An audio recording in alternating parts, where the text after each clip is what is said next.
Donc le terroir, c'est un ensemble complexe qui comprend un climat, une topographie, c'est-à-dire les vignes aiment être plantées en pente parce que les Romains disaient Bacchus amat coles. Bacchus, le dieu du vin, aime les collines. C'est aussi une géologie et c'est enfin un sol.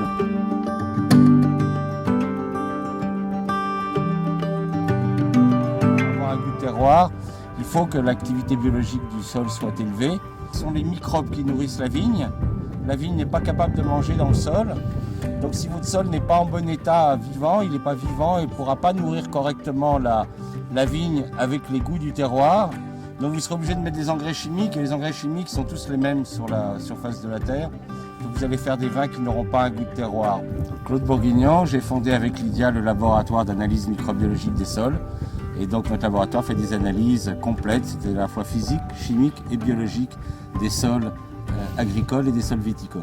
Nous sommes consultants pour la viticulture et particulièrement pour aider les vignerons à trouver des terroirs, des sols de qualité pour faire des grands vins. Pour moi, le sol, c'est l'équivalent de la partition pour un musicien. Donc le sol va donner comme les notes. L'instrument de la musique, pour l'interprète, c'est très important. Et pour le vigneron, son instrument, ça va être son cépage. Le vigneron, eh bien, en fait, c'est l'interprète. Il va jouer de son sol et de son cépage.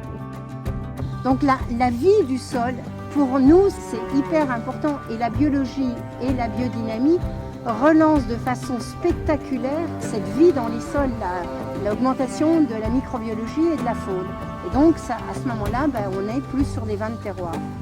Il y a eu un gros travail fait à Gramona. C'est-à-dire qu'il y a eu vraiment une démarche qui s'est faite. Nous aimons bien travailler avec les domaines comme Gramona qui avancent doucement.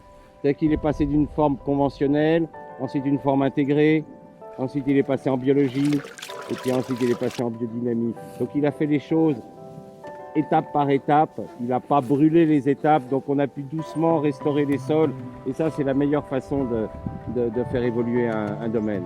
C'est d'y aller progressivement, pas vouloir tout bouleverser du jour au lendemain, donc il faut laisser le temps aux choses.